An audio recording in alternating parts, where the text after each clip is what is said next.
Okay, I gotcha. So Chris and I were talking about a little, all kinds of stuff. We were kind of getting into the conspiratorial thing. Well, first of all, I'll let you set up like kind of what your wheelhouse is, so people Sure, can, absolutely. who are, follow me. Yep. So I'm a clinical hypnotherapist. I'm a doctor of psychology, a doctor of clinical hypnotherapy. So I've been studying hypnosis for a very long time. So we've got JT, who is, TikTok's foremost expert on conspiracy theories. And then I know a little bit about hypnosis. So Okay with that. what we're going to try to do is combine those and talk about some conspiracy theories related to hypnosis and mind control. Yeah. Yeah, so we obviously we figured we're that, I don't know a lot of, if anybody's familiar with the MK Ultra stuff, and it's at this point that's I guess it's not a conspiracy theory to say MK Ultra. That's a Right. thing. Like, It's that's like declassified. that is a fact. I guess the only thing would be conspiratorial. It was like, Well, how far did they take it? Like what the scope of it was really. Like some of the details. Like how far did it go? yeah, and Like it's a conspiracy fact. Like it was a yes, conspiracy. It was absolutely. 100% a conspiracy, and it's a fact. Now, I mean, even the idea conspiracy theory. I mean, those things are they're conspiracies, Yeah. and if you don't know about them, they're theories. So conspiracy theory is not bad. That's like exactly what it is. And in this case, Yeah. conspiracy fact. Yeah. Yeah, So absolutely. And I think I think that's the at the end of the day, it's like I remember one time like kind of like defending the idea of like to dismiss all conspiracy is almost like the idea of you you like dismissing the idea that evil exists, because if evil men are unless they're going to physically tell you what they're doing exactly, sometimes they do tell you what they're doing and people still don't believe, but a lot of times it is like that. If they're really plotting ill things, well, they can't say them openly. And of course, you might not be able to get, like the rock solid proof, because if it's powerful people, like especially within the government, the CIA, you're never going to lock down the exact things. But obviously, as far as MK Ultra goes, we've got about as much goods as you could get, because they've had to basically, like what five, guys, basically Freedom of Information Act. guys, you got to buckle your seatbelts. I've researched MK Ultra and its surrounding projects for a long time, and I actually redoubled my efforts today to just go through and just pour through the actual original documents. Not just like reports of the documents. So, and I actually spent most of today just pouring through those documents. So, guys, however much you know about MK Ultra, buckle your seatbelts. I've got a bunch of stuff for you. Okay, so and I can jump in whenever you're ready. JT, anything else you wanted to say? Yeah, actually, you know what? I was saying like I don't. I know probably the peripherals a lot about MK Ultra, and I know some of the symbols, and I've kind of seen. I probably picked it. Maybe I might have been able to add something by picking stuff up in the culture. But like I'd let you, like, so obviously sounds like you. I'll let you go ahead and take the mic here Okay. and go for it. Sounds good. And then at any time, like I can talk forever about this topic. So at any time, feel free to Hmm. interrupt me. I'll take questions. If there's any like questions Hmm. down here, just please let me know. Okay, so MK Ultra is the best known project, and it was probably the biggest also, but there were a lot of preceding projects that set it up. So I'm going to tell you the story. This is the story of how it happened. So we ended World War II, and there was a lot going on between the countries that like nobody really knew about. So, and a lot of it involved mind control. And how do we brainwash people? How do we unbrainwash people? How do we, if we capture people, because there was a lot of captured people after World War II, and probably way more than we know about. So it started. And this came from, and I guess well, this came from, I guess, I don't know if we can't really say their names because I think we get in trouble. Just say the Germans from like the 30s and the early 40s. Sure, yeah, I'm But not going to name wasn't it? any. Didn't it? I know. No, I'm saying. I just like I'm saying. I know. I don't know what we can say and we can't say if we're getting in trouble. But like, just say. Let's just say from. Didn't a lot of this come from the Operation Paperclip, where it's like it was this thing between the Russians and us. We were getting the best Germans, scientists, whatever you want to call them, Yes, scientists, yes, and that's where a lot of this MK Ultra came from. yeah. And to be honest, that wasn't even like I after looking at everything, that wasn't even really like that bad. It's like, I mean, compared to the other stuff, getting the enemy's scientists and making them work for us Project Paperclip, was really the least of the stuff that we did. Like that's almost forgettable compared to some of the other stuff. By the way, I am going to keep this like a max of PG-13 because they did do a lot of stuff that would not be family friendly. So I'm just gonna I've already previewed everything, and everything I'm going to talk about is PG-13. So if you obviously, I'll point out particular places where you might want to do your own research if you're interested. So okay, so Project Paperclip, we did rather than kill the German scientists, because they were doing a lot of research too. So we're having these research battles, and rather than execute them or just throw them in jail, we hired them. And we're like, hey, guess what? You guys can live on the condition that you tell us everything you learned. So that's what they did. It was a good deal for them. Okay, so that led to Project Chatter in 1947.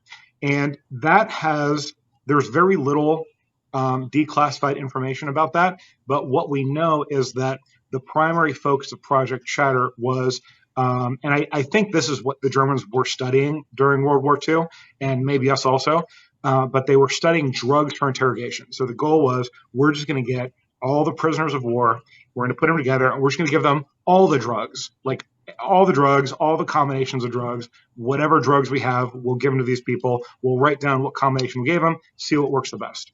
And the short is this like an idea to get like a truth serum? Is that because there's always been that meme in culture? Oh, they gave them truth serum.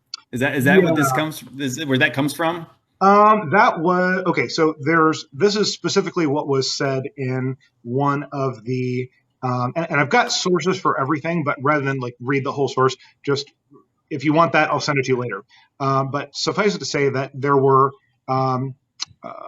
confidential notes sent back and forth between some of the top people, and specifically it was for wiping memory, brainwashing, getting them to believe certain things and really believe it, controlling their behavior, and that's some of the most interesting stuff. I'm going to talk about some examples of this.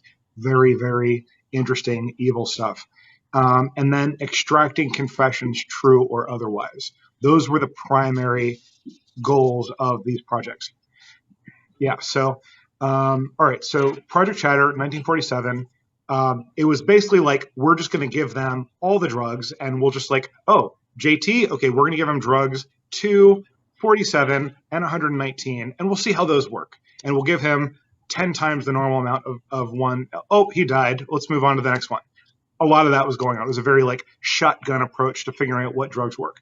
The primary conclusion that we think they came to is the most successful individual drug was LSD. So the next several decades, and maybe more, we don't know, of research was not primarily about, but a lot of it was about LSD. Okay. So next, there was something that was initially called Project Bluebird. I'm just mentioning that in case you've heard the term Project Bluebird, so you can kind of connect it and connect all the dots. I've not heard that one. Yeah, no, I've not heard that one. So Project Bluebird was approved by the director of the CIA in 1950.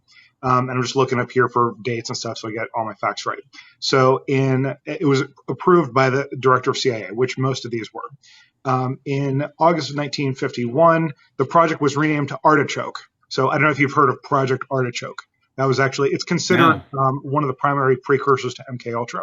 So Artichoke, okay, so remember, Chatter was about, we're just going to see what drugs work to alter people's mind and their behavior and get them to give confessions and brainwash. We're just going to see what happens.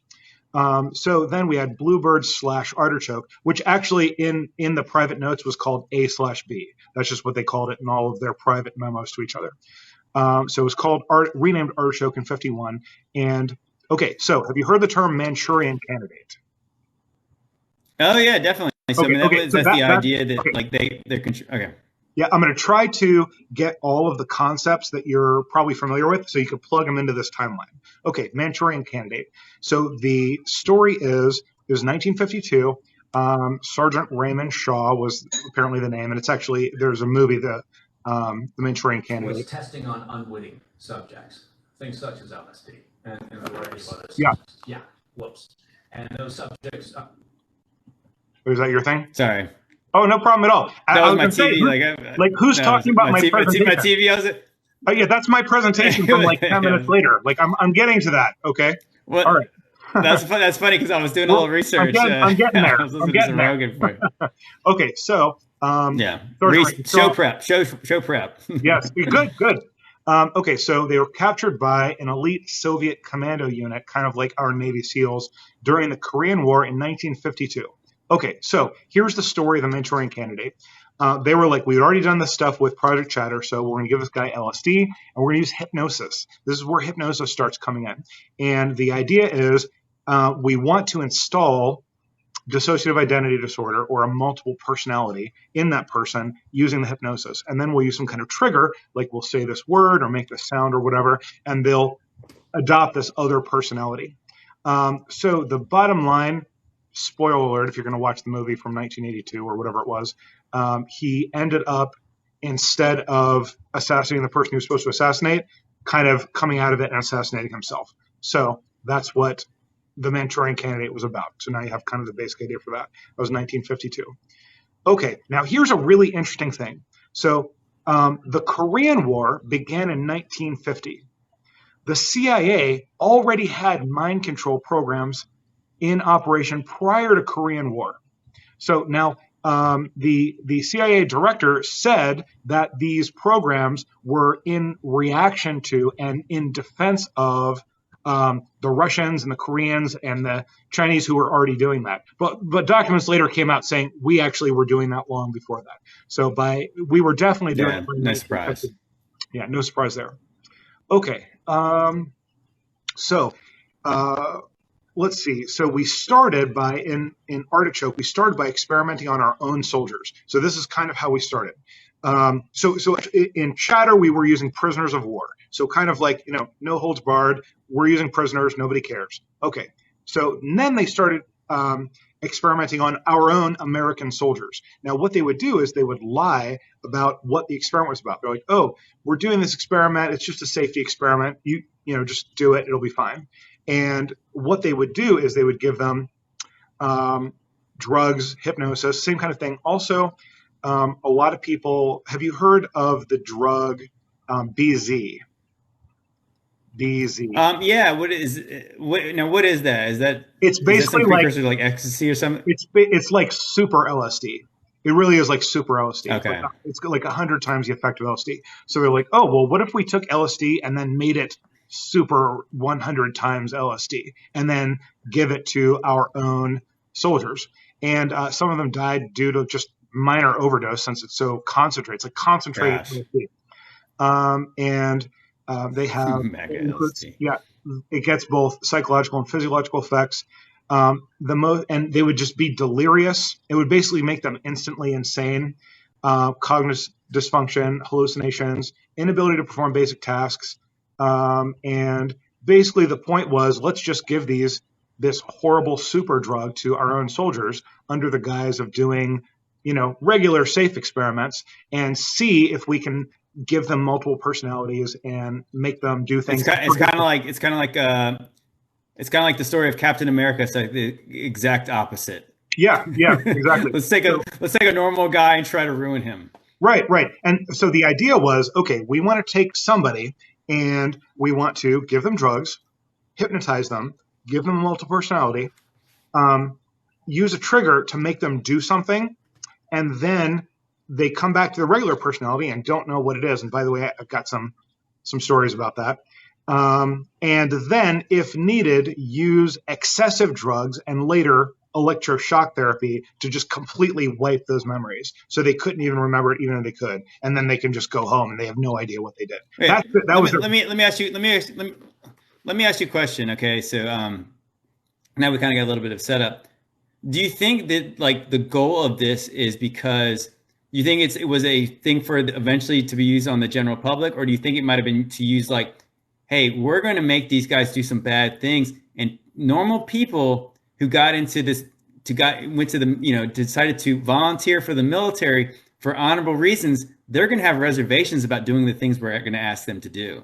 Like that they're going to we don't want them to remember the things that we're going to ask them to do. And we don't want them to be able to ever pin it back on us because, hey, you were all drugged.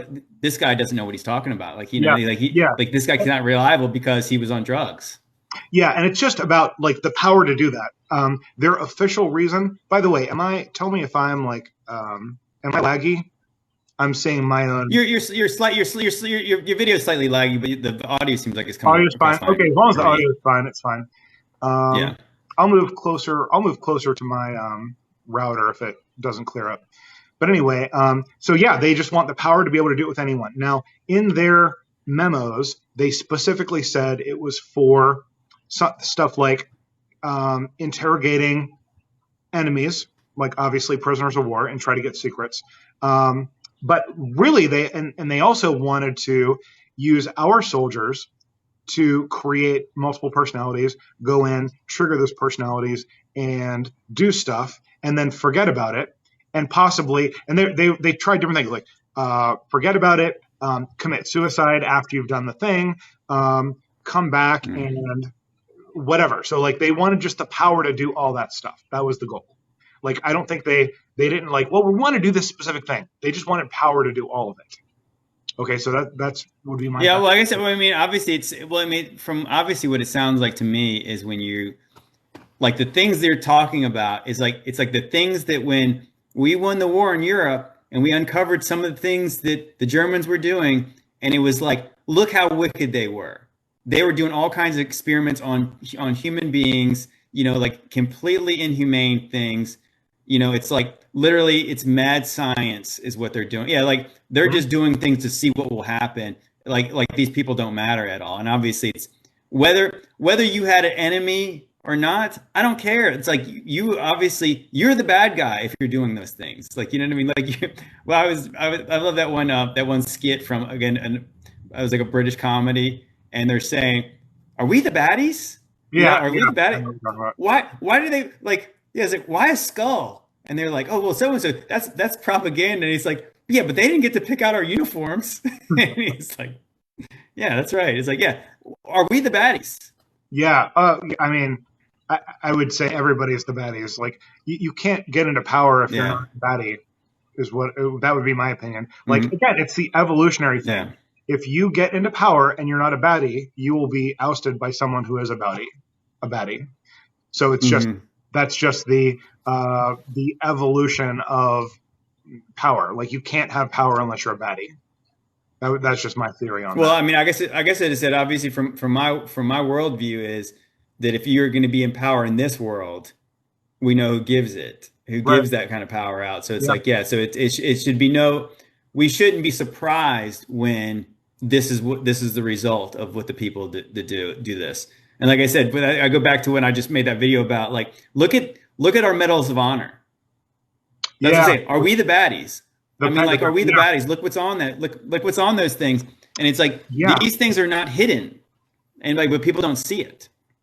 Yeah. I mean, it is in plain view. I don't know why they do stuff in plain view. I mean, people say like, oh, well, they have to show it off according to their religion. And like, I don't know that. I have no idea why they would make it so obvious. Like most people are not. I think that this is. Like I said, I can speak on that a little bit. I think it does have something to do with like. I think it does have something to do with. Well, they believe in manifestation. I believe they believe in the power of these symbols. I believe that like they do derive some power from these things. And I also think that if you are of that in those things, it's required. Like, I mean, it really is like required. And it's the same thing where if I'm, a follower of Christ and I don't ever tell anybody, well, you know what? It's like, if I deny him before men, well, then he's going to deny me before his father. So it's like, I guess the difference between them, they can kind of slip it in there in duplicitous ways, or like, it's almost like the stuff that we're talking about. And the stuff we're talking about is true. I guess the point is like, why would they ever stick that in the movies? It's because that's the way they do it, where it's like they condition the public to think, oh, that sounds so crazy. Like, how could that ever be true? And then it's like, and you find out it is, and like the public won't believe it because it's already been presented them in a fantasy world where you're like, no, that's like they're exaggerating things. Are you getting that from that Marvel really movie? JT, exactly. Did you get that Hoover Dam theory from that Marvel movie? That's where you got that, isn't it? Right. Yeah, right. So they condition the public to already say. And what was we showed one very interesting clip. One of my friends shared it some time back, and I just saw it recently again. Was this Barney Miller clip? I don't know if you've seen that. It's pretty classic. Yes, Where, I have seen the it. one. Did you see? Like, you seen that? Yeah. So what's his name? Mm-hmm. I saw it. Yeah, when he's coming in, he's talking about all this grand conspiracies, and he's talking about David Rockefeller, and he's talking about how when he just picks up the phone, they're going to pick so and so as the nominee, and it's like, and obviously they're playing the laugh track in the background, Yeah, and everyone's just weird. like, oh, he's crazy. Yeah, and it's like everything he said was true, and so like so now when you see a person who comes out to you and tells you all the real things, they'll like the public will already know. This guy's crazy. It's like everything he said was absolutely true. Yeah, so, and I want to get back to MK Ultra, but what you said is so interesting. So there's two theories that I have in my head. Either they're like whitewashing, or they're diluting the truth by having someone say it on a laugh track. Or what do you think about the theory of the people that were writing the show actually wanted to get us this information, so they actually wrote about it, and then they like laughed about it as if it was a joke, but they're trying to get you the information for real? What do you think about that theory? You know, I've heard a lot of people say that. It's kind of like when I see the like, here's a good example of that is like the Gravity Falls stuff. If you saw any of the cartoon stuff I showed, when they're showing the Illuminati pyramid, they're showing like literally like almost like selling your soul to this thing, and you're showing like the portal stuff, and it's like it's so on the nose where you can kind of almost think that, but then remembering this is a children's show. It's actually not aimed at like, this is not on like Adult Swim. It's like the Teen Titans Go. They're putting this stuff in a show for children, and maybe some of the parents end up watching it because you're watching what your kids have on sometimes.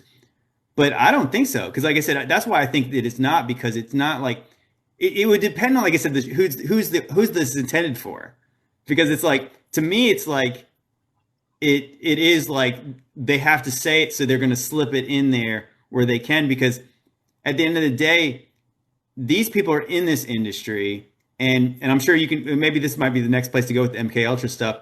A lot of people probably saw that one documentary. It was called was it called In the Shadows, Out of the Shadows? Stunt man who talks about.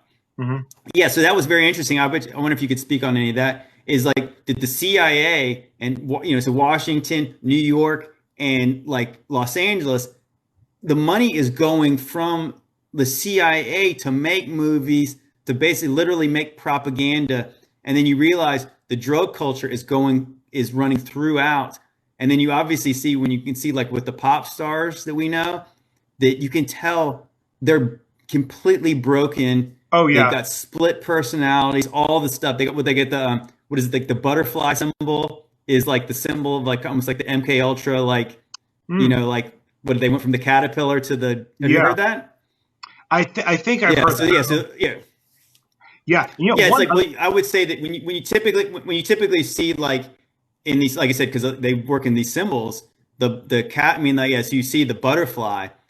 That's the funny thing, is most people say, like, what's wrong with the butterfly? Butterflies are pretty, but it's like, I think it's the metamorphosis going from one thing to the next is what the symbol is. Yeah, the monarch. That's right. And what you said reminded me of one thing. And again, I want to get back to the MK Ultra, but this is just so interesting. And we could talk about this maybe another day. But I watched a documentary recently, and they said one thing that kind of like blew my mind. That and it was about how we don't have any new technology, and how like they were theorizing that governments or globalists have all this hidden technology. And you'd be like, oh, that's probably not true. But then think about it.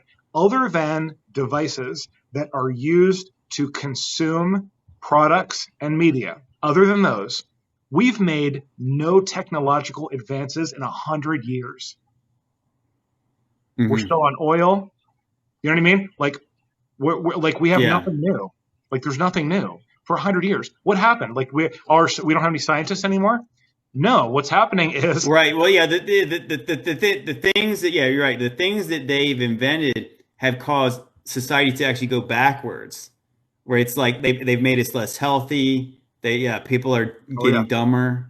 Like the thing. That's what I'm saying. Like, you look at the buildings they built in the turn of the 19th century are far superior to the garbage they're putting up right now. It's like why has construction devolved so much?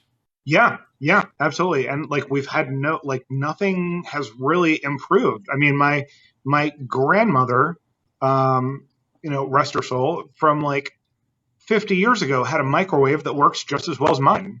Like, sure, mine has touchscreen buttons, but hers worked just as it was a dial one that had like a mechanical and dial. They built them to last back then. Yeah, right? yeah. They built them to last now, and like so now they built them to break.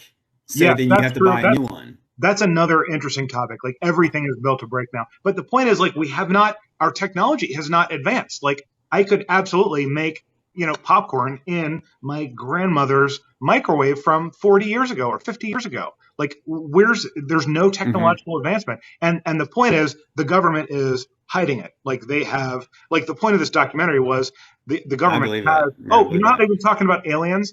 I think they're saying that because the government has technology that would be akin to what we think of as like alien spaceships, like technologies we haven't heard of, like that we as the public have no idea about. So when we see stuff in the sky, those are like test runs.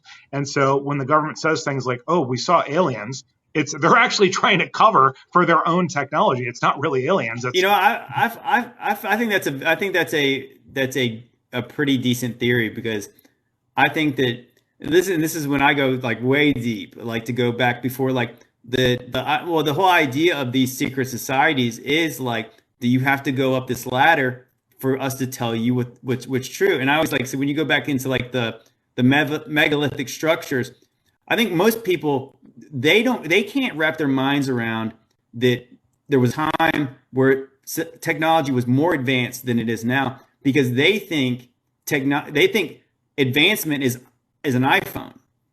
When I look and I say, when you actually look at when they built structures that are so like, it's unfathomable to me how they could move 1 million pounds of a stone, how they could have pull a block out of some quarry and carve it in place that literally weighs over 1 million pounds. Like that kind of stuff. Like I said, so that stuff has built to last for thousands of years. And we got an iPhone that's you're gonna have to get a new one in 2 years because it's a piece of garbage. Yeah, I'm just gonna move just in case my Wi-Fi improves. Yeah, no, I was just saying. Right. So the interesting part about it is like so I used to always say, when you always see that their symbols are like, this deal is the pyramid, and people are like, well, there were tombs, so what I always said is like that. Well, everybody knows they never found any mummies in those tombs. The things that were tombs, even though they say they were. And I always said, if they ever found anything good in them, think Raiders of the Lost Ark, right? Like when they found the Ark at the end, it's like, where did they do with it? They stuck it in some warehouse because it's like they can't let us know what they've got. You know what I mean? Like that is not for us to see. Yeah, as if they would bury their kings with like nothing in there. Right? Oh no, we just threw our king. We just threw our king in a box and put him in a pyramid. There's nothing else in there. Grave robbers got. The funny part is like they would say grave robbers got it. You're like, you guys are the grave robbers. Like, what are you talking about? Like, you would let somebody else have what was in there. Yes, grave robbers did get it. Yeah. So where'd you put it? Yeah. Okay, so we can go back to MK Ultra if you like. So just to do a quick. Yeah, absolutely. Yeah, let's. I want to see. Yeah, can we talk about? Here's one thing that I'm really. I was thinking in my brain. Thinking the whole time was when I hear LSD, I think Timothy Leary. So Timothy Leary was like this complete drug guru. When he came from Harvard, was he like a Harvard professor? And I think so. How involved was he? Yeah, he was like something like with these guys. Like he tried to even like run for president at some point. He was like connected with the Beatles. And I remember the craziest, like the real sinister part was when he was some kind of 1970s TV show interview, and finally he was just giving up the game about the 70s or the 60s, and he was saying, we were carrying on the work of Aleister Crowley. He's talking about the famous British Satanists. Mm-hmm. And it was like, to me, it was like, oh my gosh, like, so when you think that all these people were duped into thinking like the 60s was about love, peace, and all this hippy dippy stuff, it was like, it's like, no, this is like, these guys are completely nefarious CIA guys drugging up the whole culture And it's not in the name of love. Obviously, it's the exact opposite of that. And it's like it literally leading to, like obviously we're feeling the effects of it today of like that generation of like the kids they had, and then obviously the moral decline in this country. Yeah. Here, and let me give you my take on that. So here's what I think happens. So since at least the late 1800s, the globalists, we'll just refer to them as the globalists, have made a push once every generation. So we talk about like Gen Z, millennials, Gen X, boomers. They always make a push once per generation. And I think the real and the what we call the civil rights movement, which is what you're talking about, the 70s, was one of those pushes. And one of the key things they attack is the nuclear family, because the nuclear family is the primary thing that makes a society strong. If you want to break down a society, you have to attack the nuclear family. So what did they do in the 70s? They turned women against men. They turned blacks against whites. Does any of this sound familiar? We're doing the same thing now. Basically, if you can divide and conquer, you can weaken a generation. So we're putting up with things like, no generation is perfect, of course, but we're putting up with things that like boomers would never put up with. Gen X are like me are scratching their heads about some of the stuff that's going on. And I've tried to talk to a large number of people from each of these generations, and like millennials are wondering why Gen Z makes like no sense whatsoever. And, Gen Z, for the most part, they're 24 now, some of them, but a lot of them are still children, and they're under attack also. They always attack the children in a nice way, like, oh, it's okay. And then they'll give them anti-nuclear family ideas. And then millennials will be attacked and blamed for not supporting that. And then I think they kind of, three generations, like now Gen X and boomers, they kind of ignore them. So it's like every strategy once per generation, attack the youngest generation by giving them, like peace ideas, peace and love ideas. Like kind of like you might be able to think of a movement that has been recent, that's been popular recently. That's like a peace and love type movement, acceptance type movement, and that is all right. Yeah, it's like and it makes sense because to a child, like letting everyone do what they want sounds like the loving thing to do. Right. When you understand as a parent, you realize, no, we're actually trying to protect you from yourselves. Yeah. Like, you know what I mean? But to them, it's just like, oh, you're just, like these, you're old fuddy-duddy. And like, you're just uptight, when it's like, oh, what's wrong with everyone just doing what they want? It's like, because when everyone does what they want, you have a very selfish culture, and it's all about themselves. And it's like when somebody's actually saying, hey, you need to respect yourself and respect others, is like, oh, yeah, enough with that, old man. Like, yeah, don't tell me how to live. Right. Yeah. And if I go around kicking puppies, I absolutely should not do that, regardless of what I want to do. So like you attack the kids through, I think, two things: giving them power, giving them a sense of power, and giving them approval. So that's where like this love and acceptance thing is. No, it's love and acceptance. You guys are great. No, you're fine just the way you are. And by the way, you should stick it to the other race, the other gender, the government, everyone. So the young generation, like the people you think of as the hippies, were like the equivalent of today's Gen Z. And it's like, oh, we'll give them power and approval, and then give them ideas that attack the nuclear family. That is how the attack always works every generation. Anyway, that's all I wanted to say about that. I think that's spot on, but I think that one of the things that they did, and probably at least going back to the 60s, obviously probably further, is like that this world has really corrupted the idea of what love is. So what love is to what the world will tell you is follow your heart. What about everybody else's heart? Like you don't mind stepping on people when you follow your own heart. And it's like this idea of like, you understand, like, show me somebody who lets their kid do whatever they want, and I'll show you somebody who doesn't love their kid. You know what I mean? Like, because until you're a parent, you don't understand that idea. This is going to hurt me, then it hurts you to punish you. And like, as a kid, you're like, that's the dumbest thing I've ever heard. But it's like, overall, I'm sure as most who have kids, you love it when they just do what's right. So then you can just have fun with them, and you can laugh with them, and you can play with them. It's like, it hurts you to have to like have kind of, any kind of like strife between what? the two of you. And And it's like, you're but you, like I said, yeah. no, I was gonna say, so you consider yourself Gen X? Yeah, I would say Okay, that I okay. was. I think I was, yeah, toward the end of Gen I X. think very generally that went away with the millennials. Like millennial parents don't like they would be looking at you as like, oh well, why are you being mean to your kids? You're being abusive towards your kids.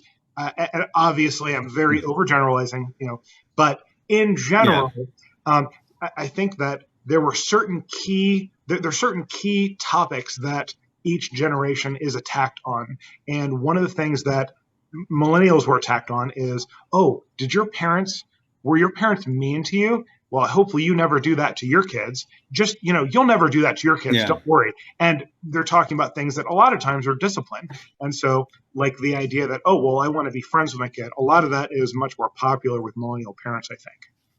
So, and that's why. yeah. Hey, well, I got a lot of people in the chat. They want to talk more about MK Ultra. Done. That's me And too. we went down Yeah, we did. yeah. Okay. But can you go? Yeah, can you talk more about I guess, yeah, maybe into do you have any knowledge about the connections with with the CIA and MK Ultra, kind of where it does lead to like Hollywood and some of the other I'd love to go down that rabbit. Yeah, sure. And tell you what, I can tell you, I know mostly about like the government stuff and specifically the hypnosis stuff. If you want to throw in stuff about Hollywood, I don't know as much about that. Okay, yeah. Why don't you kind of finish that, and I'll kind of talk about some of the stuff that I've seen in the culture. Yeah, and I've got like a lot to talk about, so you just interrupt me anytime. So let me just quickly recap so far. So we had Project Chatter we had Paperclip where we stole the German scientists. We had Project Chatter in 1947 where we used a bunch of drugs on the prisoners of war to see what drugs worked to make them do stuff and say stuff. Then we had Project Bluebird, which was renamed to Project Artichoke. Okay, and that's where we got like the Manchurian candidates. They were at the point where like, okay, we know that LSD works. We've got some like primitive torture techniques. So what we're going to do is we're going to see if we can make a secret super soldier. This is where this concept came out, like in Hollywood, for example. So we're going to see if we can like give somebody drugs, hypnotize them, install a multiple personality, and then get them to do stuff. So, and that was Project Bluebird. So, which became Project Artichoke. So let me read you this super cool and evil thing that I think everyone will enlighten. So I'm actually reading from an original document. This is not from somebody's report. This is actually from one of the original documents from, I believe, the 60s. So this is a document entitled SI and H. I actually don't know what SI stands for. I know they use H as abbreviation for hypnosis. Experimentation, 25th September 1951. 2 of the female subjects took part in an exercise involving the planting of a bomb. Here we go. SI is special interrogations. Both subjects performed perfectly. And by the way, bomb is not a real bomb. Bomb, they're talking about like a mental suggestion. Both subjects performed perfectly and were fully amnesic for the exercise. And a lot of the stuff is whited out or like redacted. So I'm just going to, I'm not going to say redacted 100 times because it's in there a lot. One of the women was instructed that upon awakening from hypnosis, she would proceed to blank. I'm going to have to say blank because it's kind of a lot. She would go to a certain room where she would wait at the desk for a telephone call. Upon receiving the call, a person known as Jim would engage her in a normal conversation. During the course of the conversation, this individual would mention a code word to this girl. When she heard this code word, she would pass into a special interrogation trance, but would not close her eyes and remain perfectly normal and continue the conversation. She was told that thereafter, upon conclusion of the telephone conversation, she would carry out the following instructions. So she was, so being in a complete SI state at this time, she was then told to open her eyes and was shown an electric timing device. She was informed that the timing device was an incendiary bomb. Okay, I guess it is like a pretend bomb. And was instructed how to attack and set the device. After she indicated that she learned how to set and attach the device, she was told to return to a sleep state and further instructed that upon concluding that conversation, the conversation with Jim on the phone, that she would take it to the ladies' room. In the ladies' room, she was met by a girl who she had never met, who would identify herself by the code word New York. After identifying herself, she would then show this individual how to attach and set the timing device. Sorry, this is a little wordy because it's actually a document it's like a government document. Yeah. After identifying herself, she was then to show the individual how to attach and set the timing device, and further instructions would be given by the individual. The timing device would be carried into a briefcase to a certain room, placed into a nearby empty electric light plug, and concealed in the bottom left-hand drawer of such and such desk, with the device set for 82 seconds and turned on. She was further instructed to tell the other girl that as soon as the device had been set and turned on, she was to take out the briefcase, leave the room, go to the other operations room, and go to the sofa and enter a deep sleep state. So just to speed through this a little bit, basically she set this fake bomb.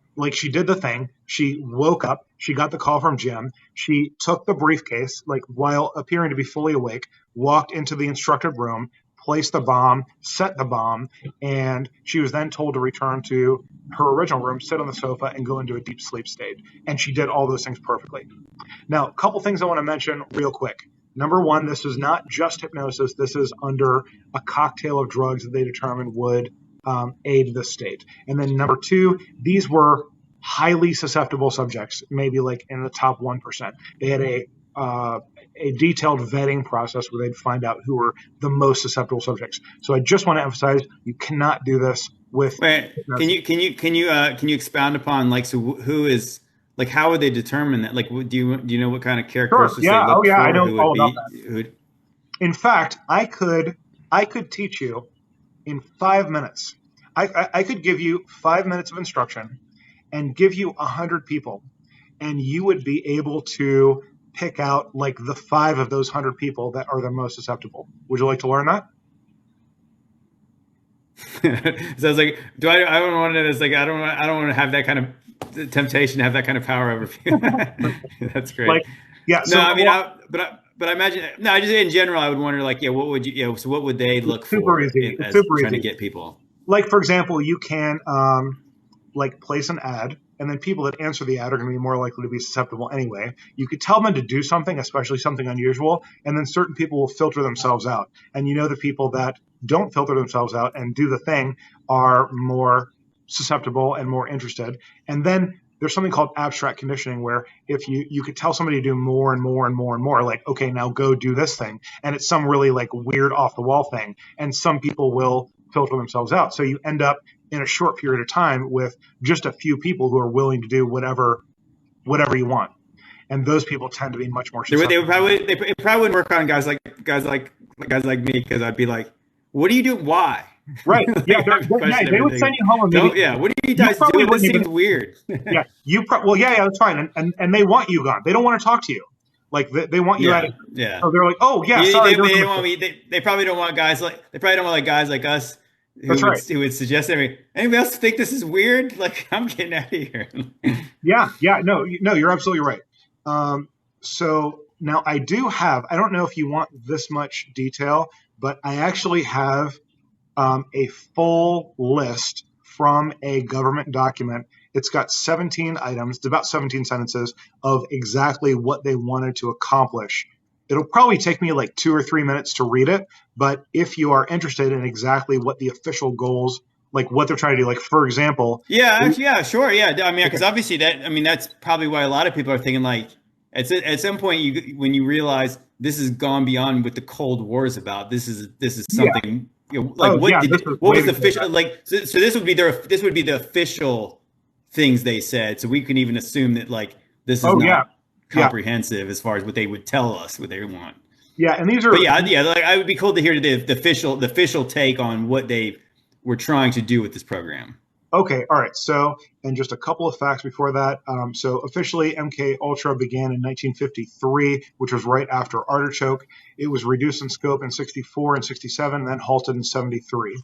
It primarily focused on high doses of psychoactive drugs, especially LSD, and other chemicals, electroshocks, hypnosis, sensory deprivation, isolation, physical abuse, and I'm just going to say worse. I'm just substituting the research for worse. If you want to look up more, they did worse stuff also. Basically, their goal was to use is to get people to do and say whatever they want by any means possible. Okay, so here are their official goals for MKUltra.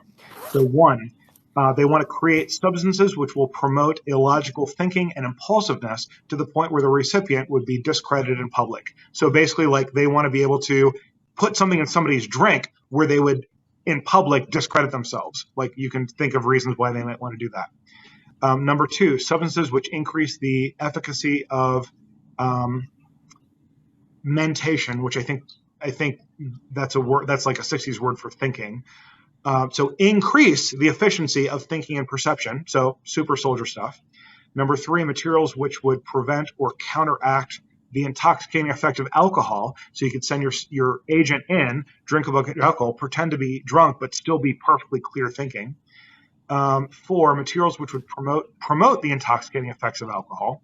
Five, materials which would produce the signs and symptoms of recognized diseases in a reversible way. So they may be used for malingering. So, for example, we want to produce like a drug or something that will mimic the signs of certain diseases while still being fully reversible.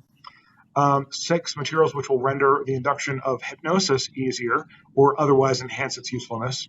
Seven, substances which will enhance the ability of individuals to withstand privation or holding food and water from them, torture, and coercion during interrogation, and so-called brainwashing. So basically, like, they want someone to have something in their mouth that they could chew that will help them resist brainwashing. Eight, materials and physical methods which will produce amnesia for events preceding and during their use. So it's like, so they could basically do something and then take something to forget about it. 9, physical methods of producing shock and confusion over extended periods of time, capable of surreptitious use. So they want to sneakily use some kind of physical method that will produce shock and confusion over extended periods of time. Like, I can do some little sneaky thing to you, and then you'll have shock and confusion for a long time. 10, substances which produce physical disablement, such as paralysis of the legs, acute anemia, etc. Substances which produce pure euphoria with no subsequent letdown. 12, substances which alter personality structure in such a way that the tendency of the recipient to become dependent upon another person is enhanced. You can think of, what's that? So like if they want you, like the captor to be, or the captive to be more dependent and feel more dependent on the captor. 12, or 13, a material which will cause mental confusion of such a type, the individual under its influence will find it difficult to maintain a fabrication under questioning. So basically, like, give them a drug that will make it difficult to lie when they're questioning, a truth serum. 14, substances which will lower the ambition and general working efficiency of men when administered in undetectable amounts. So they want a drug that will decrease your working efficiency over a large area of space, that when administered in undetectable amounts. They want to sneak something into your water supply that will overall decrease working efficiency. Have they done it? I don't know. That kind of stuff is frightening sounding. Like that's the stuff that really like that really is like chilling when you hear that. Like what? Like what did they just say? That sounds like what the other question I was asking. Are they trying to do this to soldiers, or is this trying to take this to some place that's okay. So this is a little bit of a spoiler alert, but I'm trying to bring you through the timeline. At first, it was with prisoners of war, like enemies. Then it was with our own soldiers, which is worse, but maybe not quite as bad because they did sign up for this, one might say. Then the next thing I'm going to talk about, see, MK actually split off into a bunch of things because with the Watergate investigation, the CIA director kind of got scared and they like officially dissolved it, but it split off into several other things. And it actually got worse after that. The next step was they would experiment on like prostitutes, drug deal, like citizens that basically couldn't fight back, where they were in. Oh, I saw that. Actually, I was listening that show that was you heard. I was listening to some guy that was on Rogan, and they were talking about was it something like midnight? Was it Midnight Climax or something like that? Midnight Climax. We're going to talk about Midnight. Yeah, Climax. I was like, oh my gosh, it's like, yeah, that was bad. Yeah. I'll talk about it. You'll know a lot more about it by the end of this conversation. Okay, so we're almost done. 15. So again, if you just joined in, we're talking about official goals of the MK Ultra project. There's 17 total. 15, substances which promote weakness or distortion of the eyesight or hearing faculties, preferably without permanent effects. So temporarily blinding or deafening. Well, at least they tried. They tried not to blind you forever. I mean, and I'm telling you right now, after reading these documents, like they always talk about that, and it's about reducing the liability of the CIA. Has nothing to do with wanting to be nice to you whatsoever. It's like reducing backlash against the CIA. Like that's what that's all about. They want to drug you, discredit you, but they don't want you to be permanently blind. Right? Yeah. No. Right. But at least in any way that you can detect. I mean, like they just don't want to get in trouble for it. That's what that. No, yeah, they want you to know it was them. They don't want you to know it was them. Yeah, that would be too much. Exactly. 16, a knockout pill, which can be surreptitiously administered in drinks, food, cigarettes as an aerosol. What about like is this where like roofies came from? Roofalin? Is this have anything to do with any of that? I did not run across that. I know what that is, but I don't think so. But that's kind of what we're talking about. They wanted to get it in an aerosol form, so they could just spray it on your cigarette, and you would get knocked out. Which will be safe to use, provide a maximum of amnesia, and would be suitable for use by agent types on an ad hoc basis. And of course, that meaning like they just can pull it out of their sleeve and spray it and put it back, so it's not like a big tank or something. And that sounds like straight out of like one of spy movies where they got the cuff link, right? Yeah, isn't that like a James Bond thing? He's literally probably been in a million movies where like they spray the stuff out of the sleeves. And when were those made? A lot of those were made in the 70s, right after this was declassified. So I mean, obviously they're like, let's do these cool. Yeah, I mean, we didn't hear about that like in spy movies from like the 50s, right? It didn't start. All that stuff didn't start in Hollywood until it was declassified. And then, what I found interesting, I don't know if it was Out of the Shadows that was kind of going over some of that stuff where it's like the CIA is not this, it's like the Hollywood has sold us this idea of what a spy is like this super cool, suave James Bond, Jason Bourne, good-looking guy, gets the girl at the end. He's like kicking everyone's butt, and he's like drinking martinis. Meanwhile, real CIA guys are like torturing people, doing weird experiments on everybody. And then meanwhile, look at this cool Aston Martin I've got. It sprays tax out the back. No, it's not like that. It's like these people are doing horrible things. And they're trying to glamorize what it is to be a spy. And most of the time they're just spying, like they're spying on their own people. They're not spying on they're not spying on like guys with scars on their faces in some casino someplace in Morocco. Yeah. I mean, I think that they are most threatened by us. Like especially our government is most threatened by us. They're not threatened by other countries. They feel most threatened. But I think that's what they were trying to show is that the CIA was literally funding that image. They were, so obviously when you say that this stuff gets declassified and then it gets put into all these movies, oh, look how cool this all is. Meanwhile, it's like they are trying to promote the idea that they're not these just, who they really are. They're cool. They're spies, the spies are cool. Okay. Yeah, fine. Okay. We'll let you know what we were doing. We were doing all this cool stuff. Yeah, absolutely. We're protecting you. You don't have to worry about all the stuff we've saved you from. Yeah. Okay, and then 17, a material which can be surreptitiously administered by the above routes, which means easily, and which in very small amounts will make it impossible for a person to perform any physical activity. So basically, like you could surreptitiously administer something and they just go like comatose. So those were the primary goals of MK Ultra. Now, one of the key things, so we talked about BZ. That was primarily That was one of the drugs they used. It was like an evolution of LSD. Okay, so as far as to put some puzzle pieces together, in 1973, so this went on from 1954, I believe, until 1973. So in 73, amid a government-wide panic caused by Watergate. By the way, I'm sure everyone's heard of Watergate. Part of the reason everyone's heard about it is Watergate is like nothing compared to like what the government does today. Watergate was like spying on the other party and like misappropriation of funds. That's what Watergate was about. And now we're like, really? That's what that was about? Like, so it was Watergate was very mild compared to anything that goes on nowadays.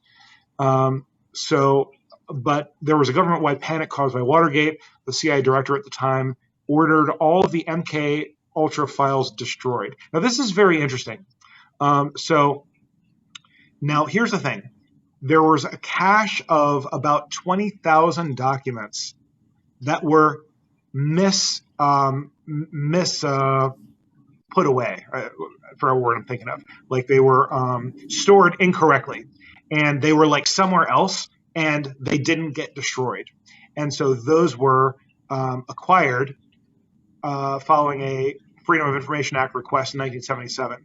And they were fully investigated during the Senate hearings of 77. So basically, the only reason we know this stuff about MK Ultra is because there were like 20,000 documents that were accidentally misplaced. At least that's the story. So we actually had a bunch of documents that were supposed to be destroyed, and all the other ones were destroyed. So there is still most of it that's missing, but we still did get the tiny amount of 20,000 documents that did survive that purge. Okay, so that's basically MK Ultra. What happened then when it was officially disbanded? I love Anjali's comments. Watergate was the mild sauce compared to this spicy taco. I think she's been doing that the whole time. For real. I got to go back and look at all these comments. Okay, so all right, so MK Ultra was reformulated using. It was kind of split up. There was MK Search, which composed of MK Often, which was dealing with, and these were not declassified or all the documents were destroyed. We didn't get much information about it, but it was basically about testing and the toxic. Now here, get this, and just I'm not going to say anything about what this might relate to, but just think about what this might relate to. So since 77, they have been studying and testing toxicological transmissivity and behavior effects of drugs in humans. So how can we let's find out all about different drugs and how they can be transmitted and how they affect behavior. Okay, so that was studied in MK Often. And MK Chickwit was a related, like, sister program that was concerned with acquiring information on drug developments in Europe and Asia. So, like, we're going to do our research, and then MK Chickwit was about finding what their research was. So there's actually a lot of people think of MK Ultra as being like mind control, and there was a lot of that in there, but a lot of it was actually about drugs and their effect on people. Like, what drugs can we come up with to get people to do it, what we want. And just one other interesting, I'm sure you've heard of the shellfish toxin gun. Shellfish. No. Oh man, you got to know. No, I have not heard about that. So basically, okay. So who was it? It was Nixon. The crab cannon, the clam cannon. Sure, yeah. Sorry. I had to pun that up a little bit. That's good. Nixon banned military use of biological weapons. However, a presidential order outlawed stockpiles of bacteriological weapons and non-living toxins. So basically, Nixon ordered all that to be destroyed. However, what the CIA was still doing behind the scenes was working on this deadly shellfish toxin. It's considered one of the most concentrated and deadly toxins in the world. So what they would do is they would freeze some of it and keep it. And this is back in, like, we had this technology, like, I want to say in the 60s, maybe the 70s, but they had like a refrigerator gun that could keep frozen this toxic shellfish, and then they would shoot you with it, and it would go into your body, melt, leave no trace, and there was like a 99.5% chance you would have a heart attack. The shellfish gun. What? I can't believe I have never heard of that. I'm really upset with myself that I didn't know this. You were studying buildings. You're the building guy. Remember, you're the dam guy. The dam. I didn't know that there was a Krabby Cannon. Toxin guy. I mean, good grief. Yeah, that's a pretty good niche. You know what? It might be a while before that trends on Twitter, though. That's your problem. Finding your viral bit about that. Yeah. Okay. Yeah. Crazy, now dude. I know how since you gave me the clues. Okay. So now what you mentioned before, Operation Midnight Climax. So this is. Oh gosh, this is what it sounds like, guys. So it pretty much is what it sounds like. Midnight Climax, yeah. Yeah. So we started by experimenting on prisoners of war. Okay, well, great. They're prisoners of war. They shouldn't be shooting at us. We get to do whatever we want with them, maybe. Then we went to our own soldiers. And you're like, okay, well, that's kind of bad, but they did sign up for this. Now they're actually going for civilians, but only civilians that it's like the Jack the Ripper. Like we only kill the prostitutes kind of thing. Yeah, so, subversive people. Yeah, subversive people. So, yeah. Yep. So prostitutes, like pimps, drug addicts, people that wouldn't be missed kind of, and people that they had some leverage over because they were doing illegal things. So let's see. So let me get back to where I was. Okay. Now this is important. So they were actually officially given permission to test drugs on unknowing citizens of America. This was the first time where the CIA gave permission to their agents to test drugs on unknowing citizens. Obviously illegal, but they were allowed to do that. So let's see. Prostitutes in the CIA payroll were instructed to lure clients back to the safe houses because they would make these like brothels that were manned by prostitutes that worked for the CIA. And so here's what would happen. So the men, I guess, the clients were in the brothels and they were surreptitiously plied, and that might mean sprayed, that might mean put in their drink, whatever, with a wide range of substances, including LSD, and then monitored behind one-way mirrors. So they would watch them do their brothel stuff on drugs behind one-way mirrors. So the prostitutes were instructed in the use of post-coital questioning to investigate whether the victims could be convinced to involuntarily reveal secrets. So that was the goal. The goal is we're going to take these people back, give them drugs, and see if the prostitutes could get them to reveal their secrets. Obviously, military applications. The victims were sometimes given subliminal messages in an attempt to induce them to involuntary actions, including criminal activities such as robbery, assault, and assassination. Many of the CIA operatives involved in the experiments voluntarily indulged in drugs and prostitutes for recreational purposes. A little aside, I guess. So that's basically the summary of Midnight Climax, and the main thing being that the CIA started officially giving drugs to unaware American citizens. Okay, the next interesting thing is, so now this was going on in Canada also, but it was different. So in Canada, first of all, it lasted much longer because there were no, I guess they don't have like the equivalent of a Freedom of Information Act, so they basically don't, the people don't find out as easily, I guess, because this went on for a long time.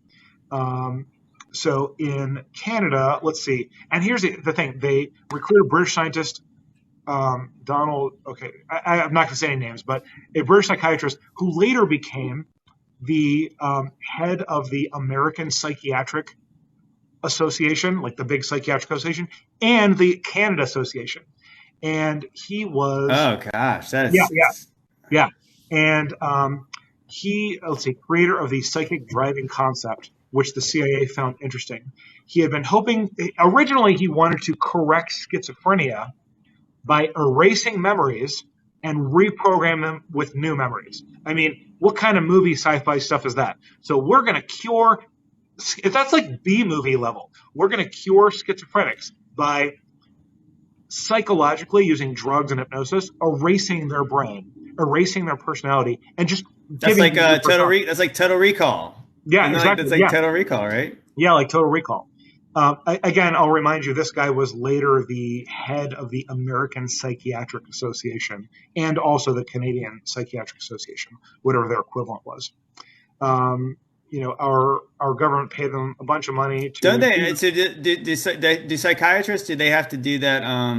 What is it? The do no harm. What do they call that? Yeah, they do the Hippocratic Oath. Yeah, psychiatrists psychiatrists are actually not that similar to psychologists. Psychiatrists are much more similar to physicians.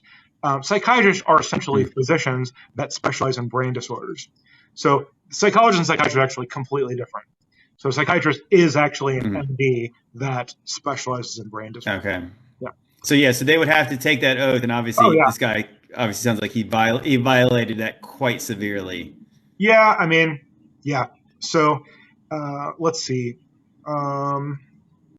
So he would use LSD, various other paralytic drugs, as well as electroconvulsive therapy. This is when they started using electroconvulsive therapy. Now, I just want to make a distinction. So is that to the layman? Is that shock therapy? Yeah. Now, shock therapy is not inherently bad. People tend to have a lot of fear about it, and shock therapy, when used in a non-abusive way, was actually the best thing we had for chronic depression, like in the 60s and 70s.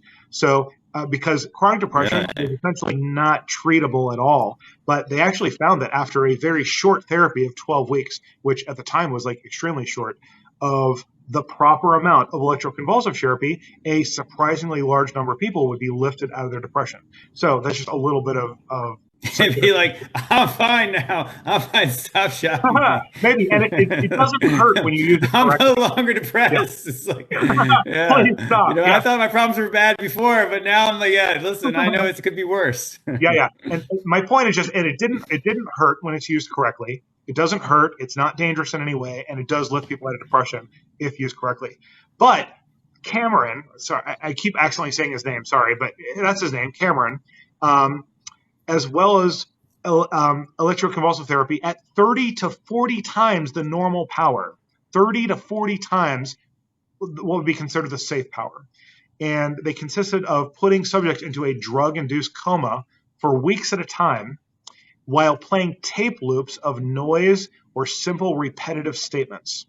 His experiments were often carried on patients who were entered the institute for common problems such as anxiety disorders or postpartum depression, many of whom suffered permanent effects from his actions. So he would take like people with relatively mild problems, and just to have research experiments, he would give them electroconvulsive therapy at 30 to 40 times the normal power, and put them into drug-induced comas for weeks at a time, and then just play repetitive loops of instructions or just noises for weeks on end. Doesn't that sound like that? Doesn't that sound like that Clockwork Orange? Yeah. I mean, kind of like that sound. Clockwork Orange was that's like the guy that eyes taped open and all that kind of stuff. Yeah, and I think it's all based on this. Notice how a lot of the stuff, like the spy movies and Clockwork Orange, were both in the 70s, which was right after the MK Ultra stuff was declassified. So like, hey, check out this cool stuff we're doing. You know what I mean? Same kind of principle.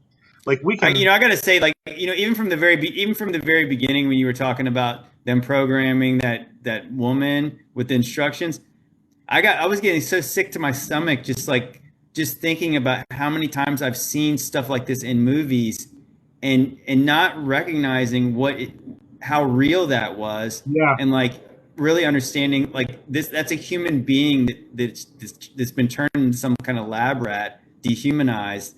And it's like, it's so disgusting. Like just the thought of that being a real thing.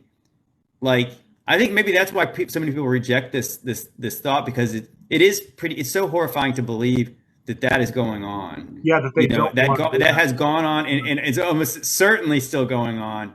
And like, we don't want to believe that could be that people are doing that to other people. Yeah, and we have no idea where it is now. I mean, like, of course they had no idea or suspicion in the 50s and 60s when it was happening, like, you know, you remember these images of like this white picket fence, man coming home, wife's got the apron on, they're happy. They had no idea that this was going on and wouldn't know for several decades. And like, what are they doing now?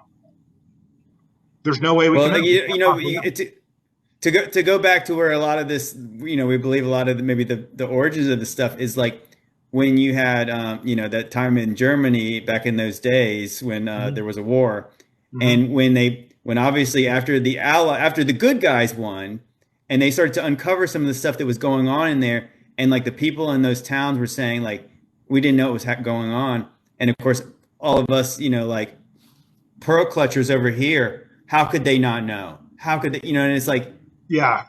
and I guess and like meanwhile, like when people were telling people that stuff was probably going on back then, it'd be like, you're crazy. Like you can't say those things. That's wrong. It's like, what do you're anti this country. You know, you're a bad person for questioning your own government. Right. Meanwhile, like they're literally putting this into the movies, glamorizing it. You know, and like when we're going in, eating popcorn, watching this. Oh, good. At least we're getting the bad guy. Like, oh, did you see him kick the crap out of that guy? You know, like, oh, the spies are so cool. Yeah, and you know, also like a subtle thing, like with Clockwork Orange, for example, the premise of the movie was that we're going to take a criminal and give him the chance to reform himself. You just have to go through these psychological things. But the idea was we're trying to help people. Maybe it'll work, maybe it won't, but our heart is in the right place. This is not about that. This is about like forcing confessions out of people, getting people to say things that like give confessions that are not true, giving people multiple personalities to assassinate other people and then themselves. This is not like this is not being funded so that we can cure people or help people, which is Clockwork Orange. You know, and since you like that woman example, let me give you another one. So same kind of thing with two women. And so there was Miss whatever, one woman A. Let's see, let me back up, see if I've got everything here. So another successful treatment. Hypnotic experimentation and research, 10th of February 1954, describes a simulation experiment of relevance to the creation of Manchurian candidate assassins. This is probably the part that's kind of the most interesting, I think, to most people, like where you can like make a hypno assassin. So the first woman was instructed, and previously she had expressed a fear of firearms in any fashion. That she would use every method. Should I not use words related to that word? Should I avoid words related to this? Like this kind of word? Should I avoid that kind of word? I don't know. Yeah, I don't know. You get the idea. I don't know what. Like I said, you might know better than me what you can say on these things. Okay, great. I think this is fine. Okay, I'm just going to use the word firearm. So she previously expressed a fear of firearms. So this woman was afraid of firearms while she was awake. However, she was put into a deep hypnosis state, given another personality, and then she would use. She was instructed that she would use every method at her disposal to awaken girl B, who was now in a deep hypnotic sleep. So she basically wasn't going to wake up to the shaking. And failing to wake her up, she would then pick up the firearm nearby and fire it at woman B. She was instructed that her rage would be so great that she would not hesitate to end the girl B for failing to awaken. She was going to be so full of rage at her not waking up that she would be willing to do that final thing. And then the first girl carried out those instructions to the letter, including firing the unloaded. They didn't give her a real one. They gave her an unloaded one. But she fired it at the second girl and then proceeded to fall into a deep sleep as instructed. After proper suggestions were made, both were awakened and expressed complete amnesia for the entire experience. Girl A was again handed the firearm, which she refused in an awakened state to pick up or accept from the operator. She expressed absolute denial that the foregoing sequence had happened. So, hypno assassins is what we're not trying to cure people of schizophrenia. We're trying to make hypno assassins. So who knows where they are I mean, now? that's obviously straight up. It's straight up. I mean, the movie Zoolander. You know, like that's what that movie is. Like they make it so silly. You know, they doing the blue steel. You know, all this kind of stuff. But meanwhile, like this is a real thing. You know, it's a real thing, and it's like, and obviously, you know, just knowing what I know about like just the kind of like the Luciferian, this kind of this hidden hand, like the modeling industry is so wicked. You know, it's like they don't even try to hide with the stuff that they do, how the people get turned inside out in this industry and just thrown away like garbage. And it's like they're showing you right there. You know, they're making it, and it's hilarious, right? That they pick these empty-headed people, like very easily. Obviously, maybe that's why it's like what you were saying before about these easily suggestible things where all they can do, I can't turn left, you know, so they make them do these goofy things. They do everything. And like, meanwhile, that's the perfect person, you know, especially you take a beautiful person, right? They'd have access to the target, right? You give them whatever they want. And that's the kind of ideal person to infiltrate and do these things. And, you know, meanwhile, it's a drug induced whatever. And it's like, oh, all of a sudden, you know, the target is, they don't know. You know, eliminated. I do want to say one thing, and this is very, very important. Everyone can be hypnotized. The thing that only some people, like a very small percentage, and with all these powerful drugs and with like other forms of brainwashing, like fatigue and stuff like that, only that small percentage can do things against their will or things they would not normally do. Everyone, if just using hypnosis, everyone can be hypnotized and can receive suggestions that their brain perceives to be positive. I just want to make sure that's super clear. It's not like, oh, I'm too smart for hypnosis. Hypnosis, there's no correlation between hypnotizability and intelligence. Every single person can and is hypnotized every single day. And hypnosis alone can only be used for the force of good. You will not accept any negative suggestions in hypnosis unless they have drugs and other forms of brainwashing involved. So a normal. Well, what I was just thinking as you're saying that, I mean, from my belief, from what these people do, that obviously, you know, these people kind of get into these circles where you're forced to compromise yourself so you can go up the ladder, right? You know what I mean? Like, if you want to be in this club, we need to have some stuff on you. So you already take somebody where you're already leading in that direction, and then if you give them something that little bit of shove to get them over, you know what I mean? Like, oh, you can't do that. Don't worry, we'll make sure you can do it. You know what I mean? Like, where you'll do it and you won't have any moral issues with it. You know what I mean? I could almost imagine like this is the extra little. You know, some people when they have to do this, it's a little tough for them, and they give them like the cocktail or whatever. Yeah, and one thing I do know a lot about, also we could talk about whenever, is cults. So and brainwashing related to cults, and there's a certain like series of things they do, and we haven't actually talked about the actual methods of brainwashing that much. Generally, like repetition, fatigue, abuse, and there's a few other elements also. And there's also like blackmail when it comes to cults. So a lot of times, and I think you might have just been talking about this, like, oh, well, we'll let you in, or we'll give you that role, or we'll do this thing for you, but we need this collateral from you. So if you ever go against us, we'll release it, and that'll ruin your career. And then Right. go ahead. Okay, and then one of the later steps is, by the way, what was that? Okay. So I was going to go ahead and finish your thought one of the later steps is, oh, now we want you to do more stuff. By the way, we still have the stuff that you gave us before. Like, now we want you to, just do worse stuff, do illegal stuff, and they'll push it further and further because they know they've already received this blackmail material. So the lesson is, don't ever give people blackmail material. The job is not worth it. In case you're wondering. I think to me, this is. Like, these are the levels of, I think, again, to me, it's always like, obviously you see what they're doing to the people they're admitting they're doing this to in these Freedom of Information Acts where they finally admitted it. But to me, what I've seen, and like I say, when you see the people who are going up the power ladder in this world, is like, do you know that they're compromised in some of the same ways?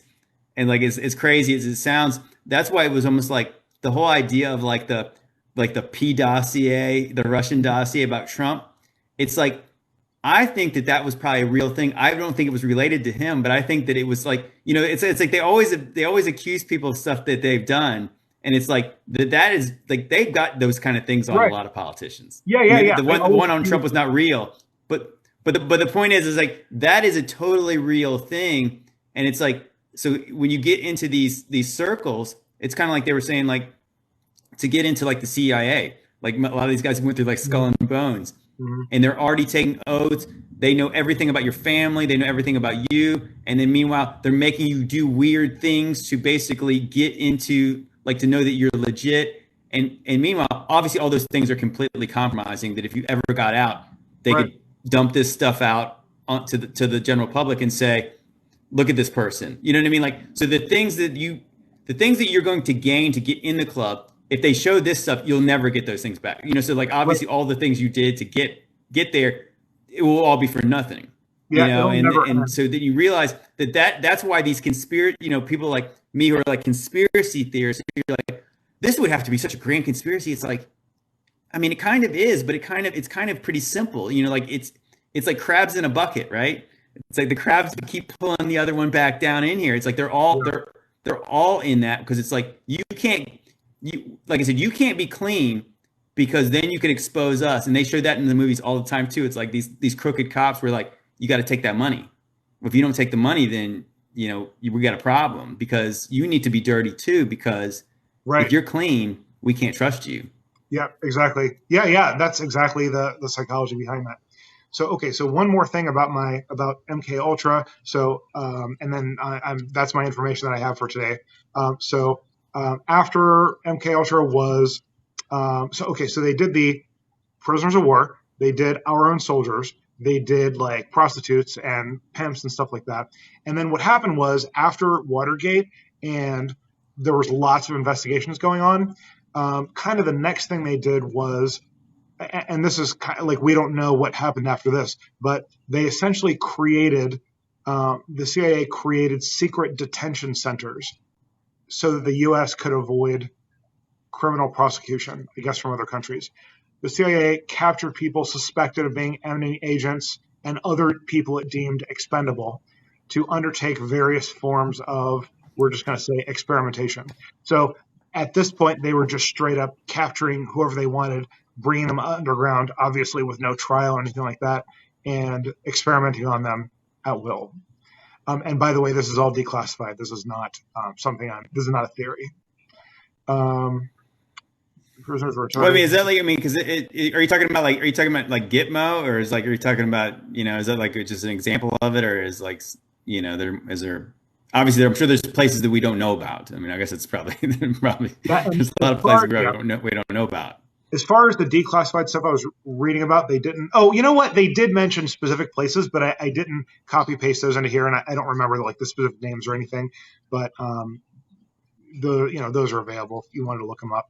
And so it's just But I mean, it's funny because a lot of people that are like kind of in the Q persuasion, they always talk about, oh, so and so's getting a military trial at Gitmo this week, and they're going to get executed. And of course I was like, why you would ever say that like it was a good thing is horrifying to me. That like that obviously, oh, don't worry, that person was a terrorist. That person was this, and he was that. And it's like, well, without a trial, it's like obviously the people who are putting them there are the ones who are accusing them of these things, and like we don't know if it's like that kind of like, obviously in a free society, you don't want the military, you don't want the CIA to be just calling people, especially citizens, a terrorist, and then just put, even like, I mean, I guess at the end of the day, I really don't want them doing that to anybody. They can just label. At one point, they're going to label you or whatever they want to say you are, and then you're going to Gitmo, no trial. Right. Yeah. I mean, and I think like what summarizes your point is they should not have the power to do that.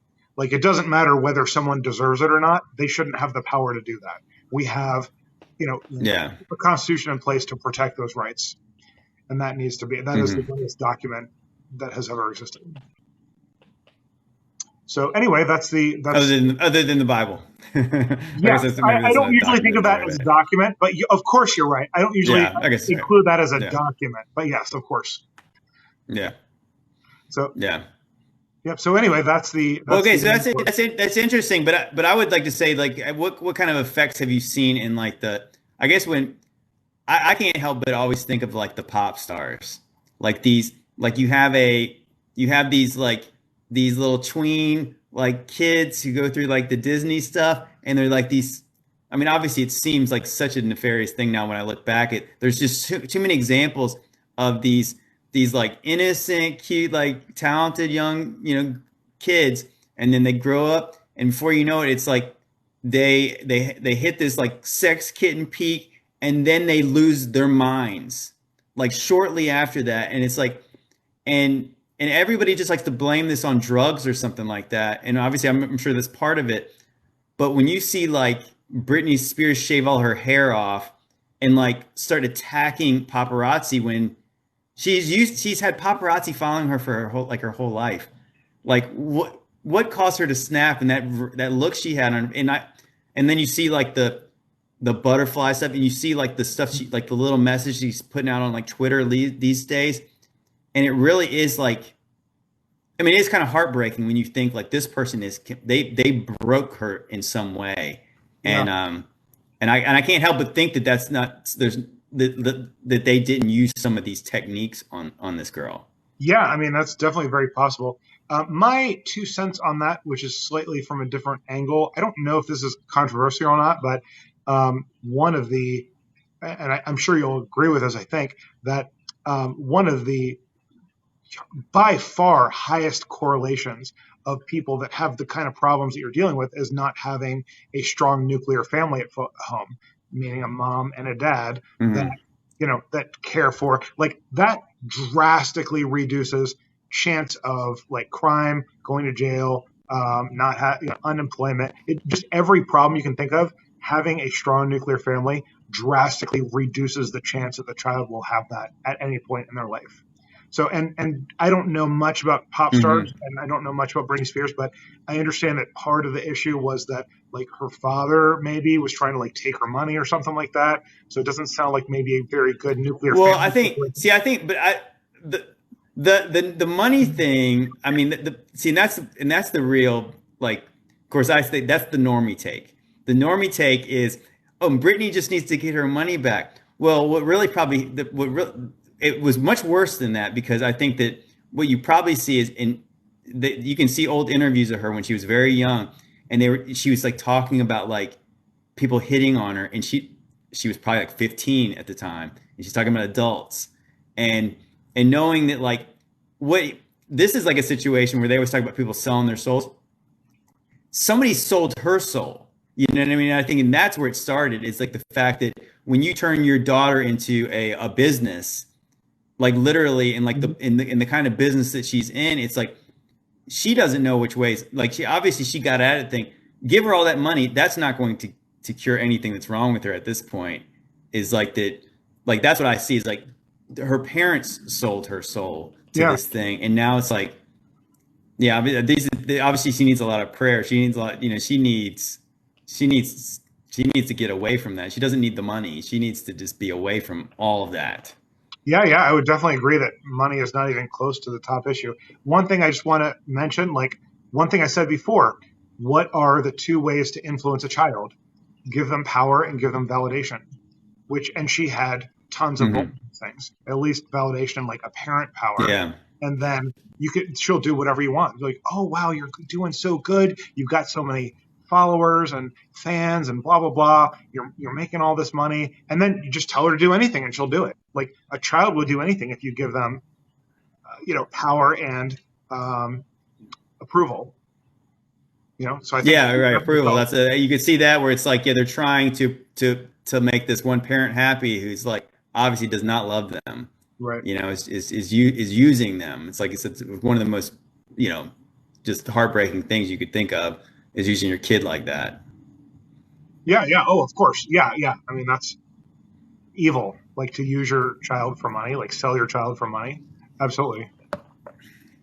Yeah. I don't know much about the But pop yeah, stuff, but it's really interesting. Like, just I'll just throw another example out there. Like, I watched a special on how, and I know you know a lot about this stuff. Like, basically, most or almost everyone in Hollywood has like struck a deal with the devil in some way. Like, and there's all kinds of hmm demonic imagery. Like, just they were talking about how, like, I think it was Katy Perry who had like her cannibalism video. And I saw that the first time and I was like, that's really weird. Why would you do that? And then I watched the video and I was like, well, maybe that is the reason.